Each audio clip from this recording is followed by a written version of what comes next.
What's going on today, YouTube? I wanted to kind of talk a little bit today about how to get prime warframes and prime weapons and save you a lot of money, because you can get these things absolutely free. You don't have to spend any money to get prime anything in this game unless it's a vaulted item that used to be around, but now the developers have put it in the vault. But anything that's currently within the relic system of the game, you can get absolutely free. This includes Atlas Prime, Ivara Prime, if that's one you're going for, Octavia Prime, Titania Prime, Gara Prime, Zephyr Prime, Neza Prime, and Naros Prime. There's a lot of Prime Warframes to get right now. And you can get them all absolutely free as long as you are willing to put in the time to get them. And I'm here just to kind of bridge the gap and hopefully save you some time and let you go for these weapons and Warframes as efficient as you can. There's a couple things you'll need to know about, and it's all part of a process, and it's hard to know which ones to cover first because they all kind of intertwine within each other. There's nothing that's really more important than the other, but I'm just going to list them on the screen for you right now. First, you'll need your relics, and relics can be rewarded in survival missions, defense missions, spy missions, Sanctuary Onslaught, and as an offering within your syndicate, where you will use standing to buy a relic pack, and it gives you random 3 relics. To cover those in the order that I listed them, relics, as I said, you'll get in survival, defense, spy missions if you enjoy those, which I do. If you get all 3 points without losing any of the data, you stand a really good chance at getting at least 1 relic. You should have this segment right here, the Void Relic segment.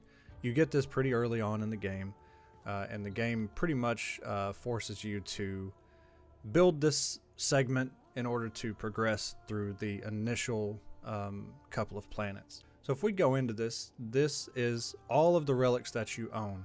If you don't own them, they will be blacked out, grayed out like this. So Lith is essentially like your tier 1.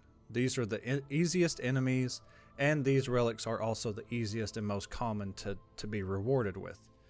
Miso is like your tier 2. They're a little bit harder enemies, and they're a little bit tougher to get, but they are still pretty common. Neo, a little bit harder enemies. I think these are in level 30 to 35, and they are a little bit harder to be rewarded. I do have quite a bit of them. But I haven't really burned any Neo relics lately. And then there's Axii, which is like your tier 4. The hardest of enemies when it comes to these initial 4 relics. And also the most rare to be rewarded with.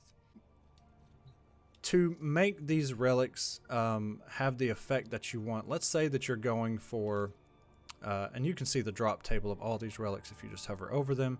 They'll tell you what they reward: the common, uncommon, and rare. The rare is going to be strictly for that relic. You will not find that rare item anywhere else in any other relic. Whether it's Lith, Miso, it doesn't matter. The rare reward is going to be strictly for that relic alone.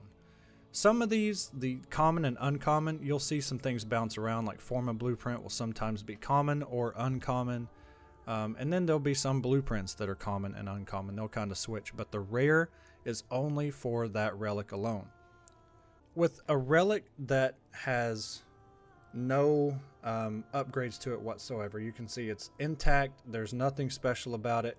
The bar right here for the common rewards is completely full, and for the rare, it's pretty much empty. So that means I have a very good chance at getting an Atlas Prime or a Blueprint or a Bronco Prime Blueprint or an Oxamati Prime receiver. I stand a very small chance at getting the Karis Prime Blade. And let's say I have all the other components to make the Karis Prime except the blade, and I need that blade right now. What you'd want to do is make this relic Radiant, which costs 100 Void Traces. And we haven't went over Void Traces yet, but I will in just a second. You can see when I move from intact to exceptional, that Karis Prime Blade bar goes up just a little bit more. And now at Flawless it goes up a little bit more, and then at Radiant it goes up to as much and as full as it can, which is about 80%, I would say, 75-80%. So if you were going for the Atlas Prime blueprint, you wouldn't have to do anything to this blueprint at all, because that bar is completely full already, and you can just do some Fissure missions and have a very good chance of getting Atlas Prime blueprint.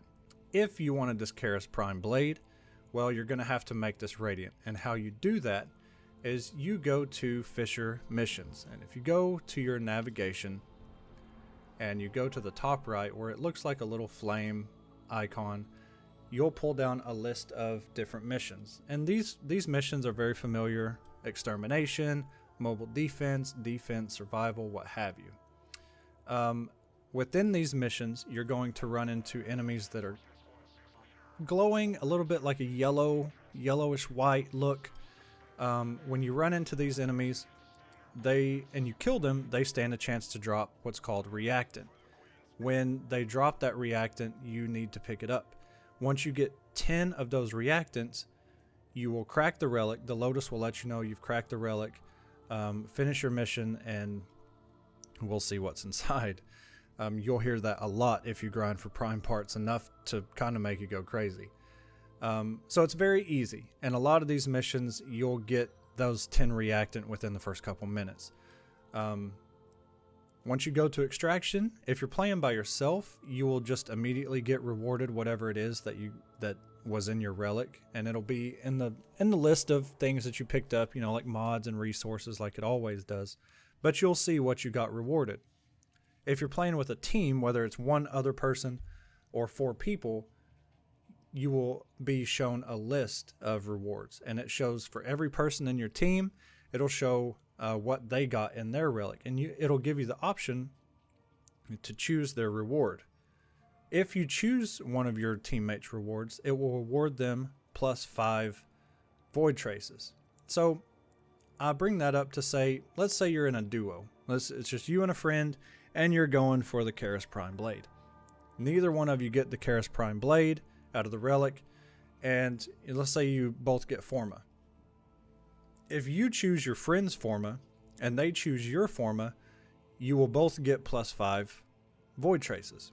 That explains how to crack the relic, but the void traces themselves, when you get that 10 reactant within the mission, the game will show you where a list of your resources that you pick up, which is in the bottom middle of your screen. It'll say, plus 15 void traces, we'll just say, out of thin air. It can vary. Sometimes you'll get like 8 void traces. Sometimes you'll get 20 void traces. It's completely random.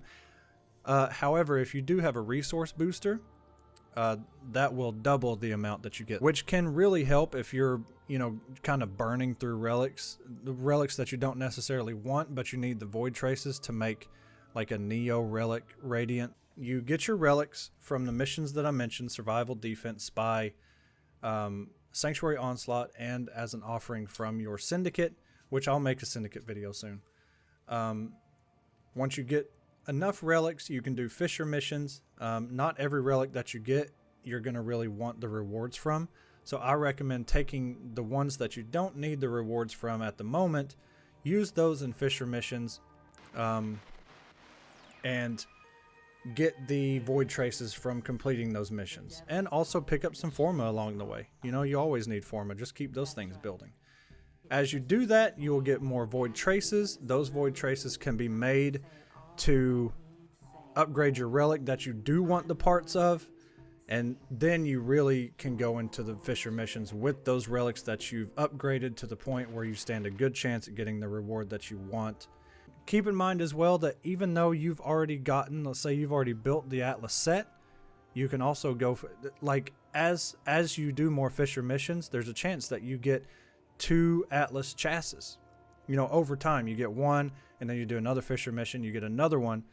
Well, now it might be time to focus on, after building Atlas, maybe you want an extra set for when Atlas gets vaulted, and you can sell that for platinum. Right now I think he goes for like 40 platinum, but once he gets vaulted, and the only way to get him is to buy him from other people, well, you might be able to get 150 platinum for having Atlas Prime still. You see what I mean?